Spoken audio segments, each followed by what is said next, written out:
यदि आप भी हरियाणा पुलिस, एचटेट और एचएसएससी सीईटी की तैयारी कर रहे हैं तो सही प्लेटफॉर्म पे आप पहुंच चुके हैं। नमस्कार दोस्तों, मैं हूं प्रमोद शास्त्री और आप देख रहे हैं आपका अपना यूट्यूब चैनल माँ भारती हिंदी मंच। दोस्तों, एचटेट मॉक टेस्ट की सीरीज़ में आज ये 8वां सेशन आपके सामने और हरियाणा जी के और हिंदी व्याकरण के वो प्रश्न आपके लिए लेकर आया हूँ जो बहुत ही अति महत्वपूर्ण हैं और जो पीछे आए हुए प्रश्न हैं उनका विस्तार सहित हम व्याख्यान करेंगे, तो जुड़े रहिए हमारे साथ। पहला प्रश्न हमारे सामने कि लाल जंगली मुर्गी और कालेज फेजेंट प्रजनन केंद्र हरियाणा के किस स्थान पर स्थित है? तो ये है आपका मोरनी में, मोरनी जो कि पंचकूला में है। ठीक है, तो इसका विस्तार देखिए। जंगली लाल मुर्गी कालेज फेजेंट प्रजनन केंद्र हरियाणा के मोरनी में स्थित है। जंगली लाल मुर्गी भारतीय उपमहाद्वीप में पाए जाने वाले 4 जंगल फाउल में से एक है जो गैलास प्रजाति से संबंधित है।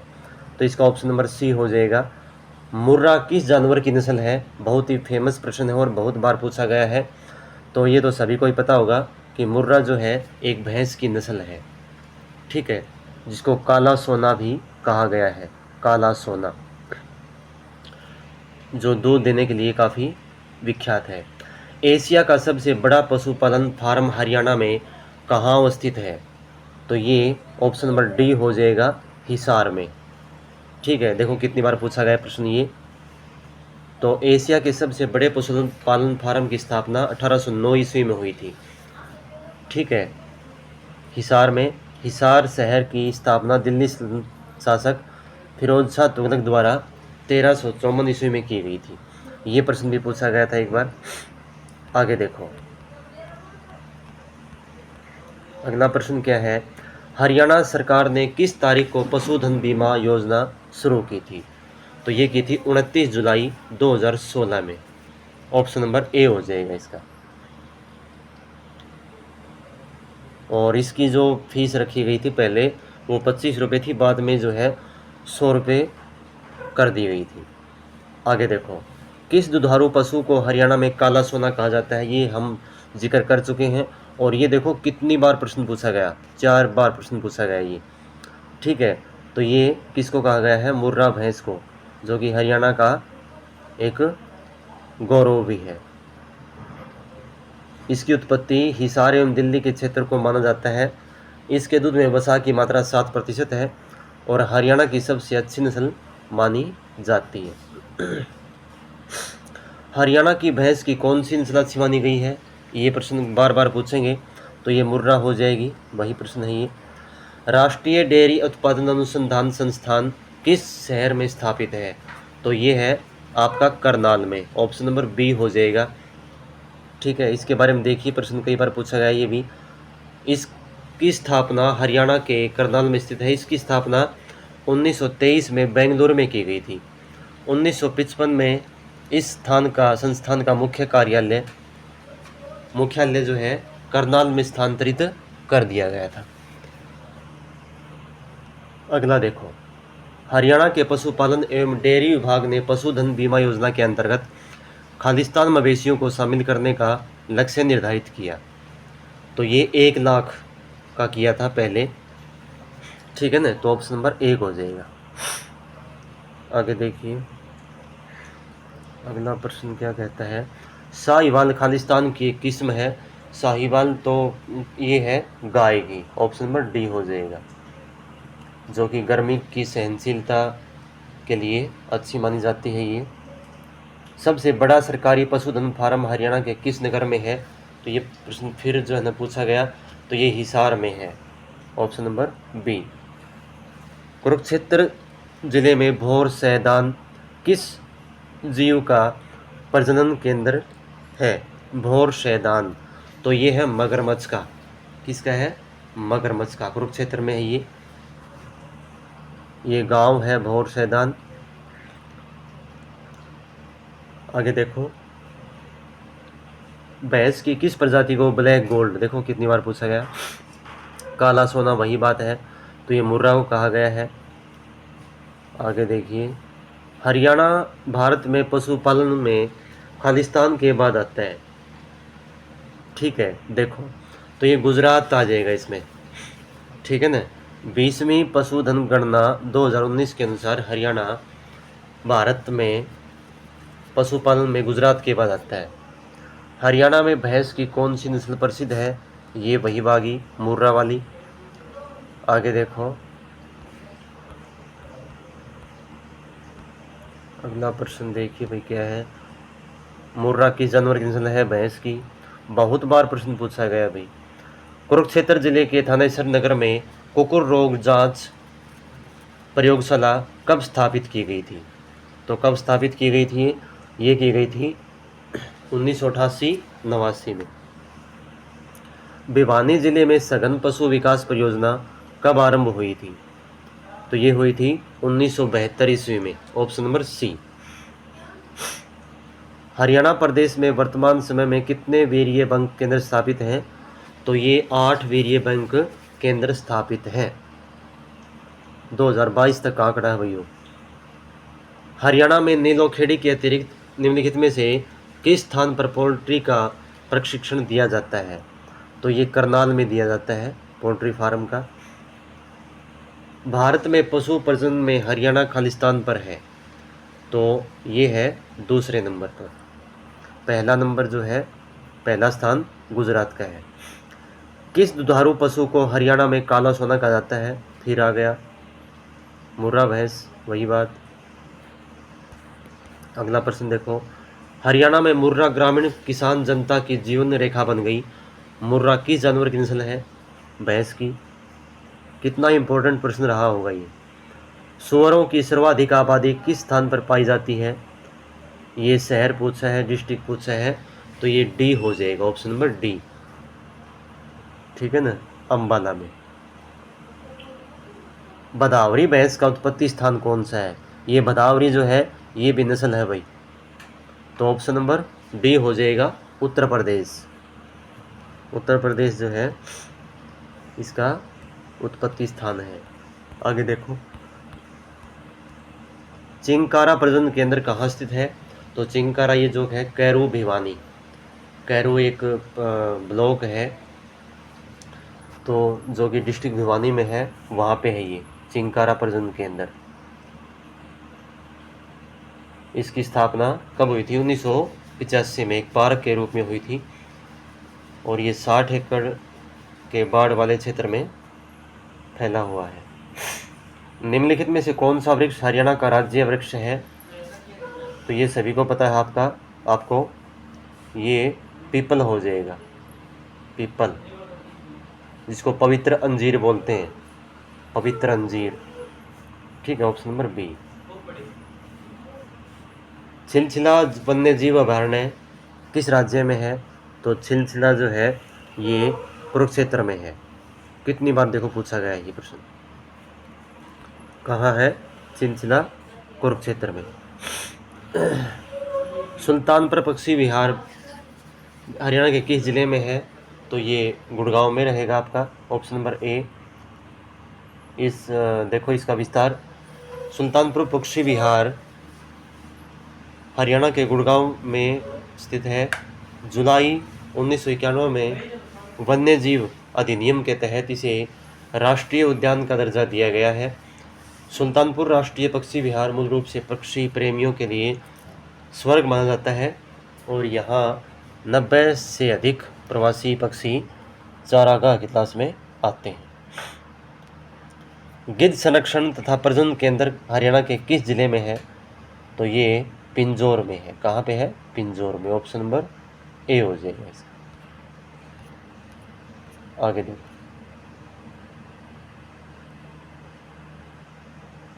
अगला है हरियाणा का कलेसर राष्ट्रीय उद्यान निम्नलिखित प्राणी समूह के लिए प्रसिद्ध है। तो कलेसर जो उद्यान है वो बाघ के लिए प्रसिद्ध है। ठीक है ना, बाघ। तो देखो इसका, और कलेसर है कहाँ? तो ये हो जाएगा आपका यमुनानगर जिले में। अगला है हरियाणा का सबसे प्रमुख इको पार्क कौन सा है? तो ये ऑप्शन नंबर डी हो जाएगा, सुल्तानपुर पक्षी अभयारण्य। आगे देखो, जिसकी स्थापना सालिम अली के प्रयासों से की गई थी 1971 में। सालिम अली एक जो है पक्षी प्रेमी थे। निम्नलिखित में से कौन सा हरियाणा का राष्ट्रीय उद्यान है? तो जिम कॉर्बेट, सुंदरबन, सुल्तानपुर हो जाएगा। जिम कॉर्बेट जो है उत्तराखंड में है। आगे देखो, हरियाणा में 2 राष्ट्रीय उद्यान हैं, उनमें से एक सुल्तानपुर राष्ट्रीय उद्यान और दूसरा कौन सा है? तो दूसरा है हमारा कलेसर राष्ट्रीय उद्यान, जो कि अभी जिक्र आया था, जो कि यमुनानगर ज़िले में है। ठीक है, इसे 1991 ईस्वी में वन्यजीव अभयारण्य के अंतर्गत राष्ट्रीय उद्यान का दर्जा दिया गया था। पीपली मिनी चिड़ियाघर किस जिले में स्थित है? तो पीपली है कुरुक्षेत्र में। ऑप्शन नंबर बी हो जाएगा इसका। अगला प्रश्न देखो, जिसकी स्थापना 1982 में की गई थी। हरियाणा के किस जिले में सबसे कम वन क्षेत्र है? तो ये है फतेहाबाद में। Option number D. हरियाणा में कितने वन्यजीव अभयारण्य हैं? तो ये 8 हो जाएंगे। Option number C. कौन कौन से हैं? देखो, तो हरियाणा में कुल 8 वन्यजीव अभयारण्य हैं, जो कि नाम दिए गए हैं। देखो, कालेसर ये यमुनानगर में है, वीर शिकारगाह है कुरुक्षेत्र में, छिलछिला कुरुक्षेत्र, नाहर वन्यजीव अभयारण्य है रेवाड़ी में, अबूब शहर सिरसा में, भिंडावास और खपरवास ये दोनों झज्जर में है, खोली रहतान ये पंचकुला में है। ठीक है, तो ये ध्यान रहे। हरियाणा का कौन सा नेशनल पार्क शिवालिक की पहाड़ियों पर स्थित है? तो कौन सा है ये? ऑप्शन नंबर डी हो जाएगा, कालेसर नेशनल पार्क। हरियाणा के किस क्षेत्र में सबसे बड़ा वन क्षेत्र है? तो ये कहाँ है? ये हो जाएगा आपका पंचकुला में। Option number A. अगला प्रश्न देखिए,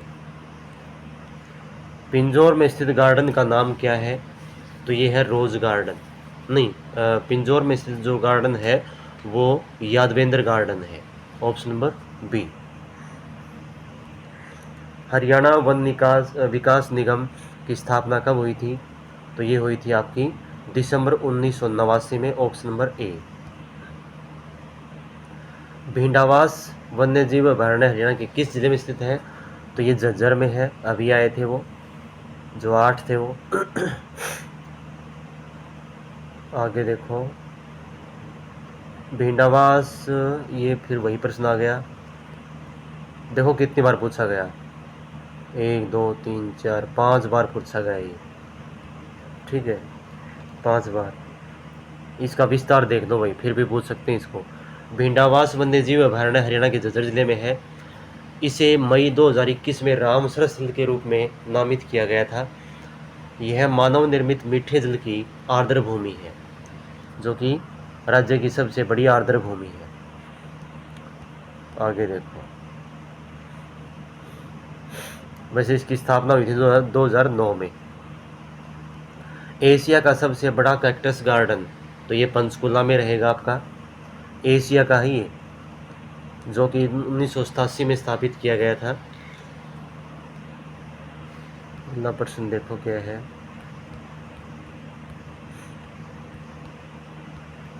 सरस्वती वन्यजीव अभयारण्य किस जिले में है? तो ये है आपका कैथल में। ठीक है, खालिस्तान हरियाणा का एक महत्वपूर्ण पक्षी और जैव विविधता क्षेत्र है, तो कौन सा है भाइयों? ये है आपका बसई वेटलैंड, जो कि गुड़गांव में स्थित है। बसई ये गांव का नाम है, वहाँ पे है ये। ग्रीनिंग ऑफ हरियाणा कार्यक्रम निम्नलिखित में किसके साथ संबंधित है? तो ये है आपका वृक्षारोपण से। ठीक है, ऑप्शन नंबर ए हो जाएगा। इनमें से कौन आर्द्र भूमि की श्रेणी में शामिल है? तो ये है भिंडावास झील, अब आया था प्रश्न पीछे। ऑप्शन नंबर सी हो जाएगा इसका। बीरबारा प्रतिबंध वन्यजीव पशु अभयारण्य किस जिले में है? तो ये है ऑप्शन नंबर सी, जींद में। वृक्ष क्षेत्र की वृद्धि हुई 2011 के अनुसार, तो ये कितना हो जाएगा? तो ऑप्शन नंबर ए हो जाएगा इसका 6.80%। आगे देखो, कलेसर राष्ट्रीय उद्यान, ये फिर जिक्र हो गया इसका, यमुनानगर में है। देखो, एक प्रश्न को कितनी बार घुमा फिरा के पूछा जा रहा है। विश्व जड़ी बूटी वानिकी का विकास लगभग 53,000 एकड़ क्षेत्र में फैला हरियाणा के कहाँ स्थित है? ये कहाँ किया जाएगा? तो ये किया जाएगा आपका पंचकुला में, ऑप्शन नंबर ए।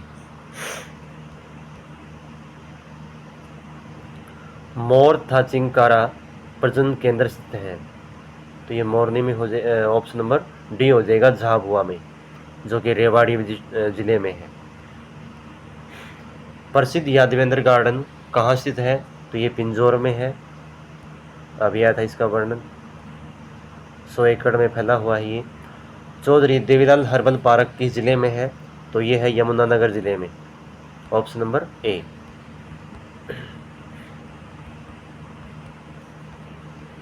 मोरनी पंचकुला में स्थित प्रजनन केंद्र एक उद्देश्यपरक का खालिस्तान का प्रजनन केंद्र है, तो ये ऑप्शन नंबर सी हो जाएगा, तीतर। नाहर वन्यजीव अभयारण्य हरियाणा के किस जिले में स्थित है? तो ये हो जाएगा आपका रेवाड़ी में, ऑप्शन नंबर ए। जटायु संरक्षण प्रजनन केंद्र की स्थापना कब हुई है, जिसे पहले गिद्ध देखभाल केंद्र के रूप में माना जाता था?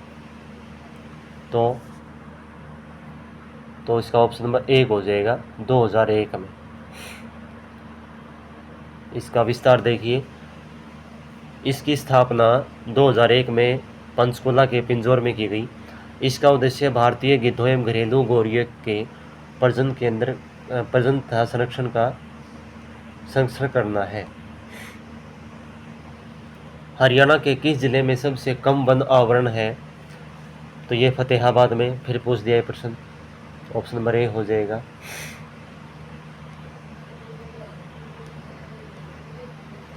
तो दोस्तों, ये हरियाणा जीके से थे। अब देखते हैं हिंदी से प्रश्न। तो आइए देखिए हिंदी व्याकरण के प्रश्न क्या है। पहला प्रश्न है, निजवाचक सर्वनाम आप का उदाहरण नहीं है। ये PYQ से उठाए गए हैं भाई। देखो, दिखाता हूँ मैं आपको, अभी हाल ही में कोई प्रश्न ये पेपर हुआ था, ये देखो, ठीक है ना, 6 अप्रैल 2026 का ये। तो ये कोई नॉर्मल प्रश्न नहीं है, बहुत ही धारदार प्रश्न है ये। देखिए, तो निजवाचक सर्वनाम आप का उदाहरण नहीं है। मैं आप वहाँ गया था, नहीं है पूछा है। मुनि आप मुझसे मिले थे, मैं आपसे फिर निवेदन करूँगा, आप भला तो जग भला। तो इसमें ऑप्शन नंबर कौन सा हो जाएगा? 3 हो जाएगा इसमें। यहाँ पे मैं आपसे फिर मिलूँगा, आप का मतलब यहाँ आप नहीं है, तुमसे, तुम आ जाएगा। और तुम का मतलब होता है पुरुषवाचक सर्वनाम, जो कि मध्यम पुरुष का भेद है, ठीक है। तो ऑप्शन नंबर 3 हो जाएगा इसमें। वह लड़का जो कल आया था पढ़ने में तेज है, इसमें रेखांकित जो शब्द है किस सर्वनाम का प्रयोग हुआ? वह लड़का जो कल आया था, तो यहाँ पे कौन सा हो जाएगा? संबंधवाचक सर्वनाम हो जाएगा ये, ऑप्शन नंबर 2, ठीक है। संबंधवाचक सर्वनाम जो है वो लगभग यूँ मानो कि मिश्रित वाक्य में आता है लगभग, तो ऑप्शन नंबर 2 हो जाएगा। सार्वनामिक विशेषण रहित वाक्य है, देखो कौन सा है। कौन आदमी आया है, कोई सज्जन आए हुए हैं, इनमें से क्या चीज़ तुम लोगे, देखो कौन आया है। तो कौन सा हो जाएगा भाई इसमें? रहित वाक्य, तो यहाँ पे ऑप्शन नंबर 1 हो जाएगा, ठीक है। कौन आदमी आया है, यहाँ पे प्रश्नवाचक के रूप में जो है ये पूछा गया है।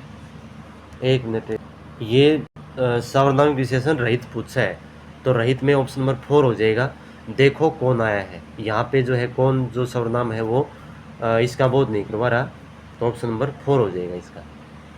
निम्नलिखित में से व्यक्तिवाचक संज्ञा है, तो कौन सी है? मनुष्य, घर, नदी, ईश्वर। तो व्यक्तिवाचक संज्ञा जो है ईश्वर है, ऑप्शन नंबर 4। अगला प्रश्न देखो क्या है। सकर्मक क्रिया के प्रयोग का उदाहरण है मैं गया, पक्षी उड़ते हैं, मैं तुम्हें उपाय बतलाता हूँ, आप मेरे मित्र ठहरे। तो ऑप्शन नंबर 3 हो जाएगा, मैं तुम्हें उपाय बतलाता। आगे देखिए, प्रेरणार्थक क्रिया है, कौन सी है प्रेरणार्थक क्रिया? गलाना, करना, चमकना, चरना। तो ये गलाना हो जाएगा, ऑप्शन नंबर 1। आगे देखो, परिमाणवाचक क्रिया विशेषण है, शायद इसलिए सर्वथा एकाएक। तो इसमें ऑप्शन नंबर 3 हो जाएगा, सर्वथा। ठीक है ना, ऑप्शन नंबर 3। किस विकल्प में दोनों शब्द विशेषण हैं? धमकी, धर्मांध, गोपनीय, गोलोक, रोगी, भविष्य। रोगी, भविष्य, कटाक्ष, प्रेम। यही हो जाएगा ऑप्शन नंबर 3, रोगी और भविष्य। उसका भविष्य उज्जवल है, ऐसे उसका मोहन का भविष्य क्या होगा, तो ये विशेषण में आ जाएगा। शाबाश निम्न में से विस्मयादिबोधक अव्यय के किस भेद का उदाहरण है? शाबाश, तो ये हर्षबोधक में आ जाएगा, ऑप्शन नंबर 3, हर्षबोधक अव्यय। इनमें से कौन सा वाक्य निपात रहित है? निपात रहित, और भी लोग भी हो जाएगा निपात इसमें। मैं तुम्हारा सिर फोड़ूंगा, या नहीं है, हाँ ये निपात है। गाड़ी, तो ऑप्शन नंबर 2 हो जाएगा, ऑप्शन नंबर 2। ये निपात रहित है, बाकी और सभी में निपात है। संबंध सूचक अव्यय का प्रयोग नहीं हुआ है, तो ये नहीं हुआ है। गाड़ी समय से पहले आई, से पहले हो गया। मैं विदेश कदापि नहीं जाऊंगा, कदापि ये हो जाएगा। मेरे पास एक घड़ी है, मेरे पास। नौकर गांव तक, तो ऑप्शन नंबर बी हो जाएगा इसका 2। ठीक है, ये हो जाएगा, इसमें नहीं हुआ है। अगला प्रश्न देखो क्या है। निम्नलिखित में से जूठन का पर्यायवाची नहीं है? भुक्ति, अवशिष्ट, उच्छिष्ट, भुक्त, अनुत्तरीय वो है। तो इसमें ऑप्शन नंबर जो है 1 है, भुक्ति, ये हो जाएगा। ये पर्यायवाची नहीं है इसका, जूठन का। बाकी और सभी जूठन के पर्यायवाची हैं। भुक्ति का मतलब होता है अच्छा खाना। ठीक है, आगे देखो। निम्नलिखित में से ध्वज का पर्यायवाची नहीं है, तो ध्वज का पर्यायवाची केतु, पताका, पल्लव नहीं है। पल्लव पत्ते का पर्यायवाची है, ऑप्शन नंबर 3 हो जाएगा इसका। किस विकल्प में असंगत विलोम शब्द हैं? शोषक, पोषक, अचेष्ट, साधक, संपदित, अचेष्ट, निश्चेष्ट, ये है इसमें। अचेष्ट का चेष्ट हो जाएगा, चेष्टायुक्त। ये दोनों ही आपस में क्या है, पर्यायवाची हैं, विलोम नहीं है।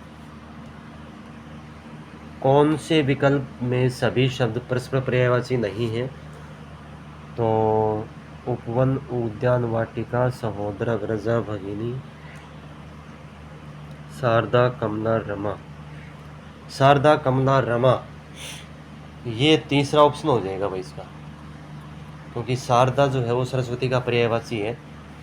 कमला और जो रमा है वो है लक्ष्मी की, तो यही इसमें ऑप्शन हो जाएगा 3। असंगत विलोम शब्द है, कौन सा है? उन्नति, अवंती, अनादर, निरादर, यही हो जाएगा।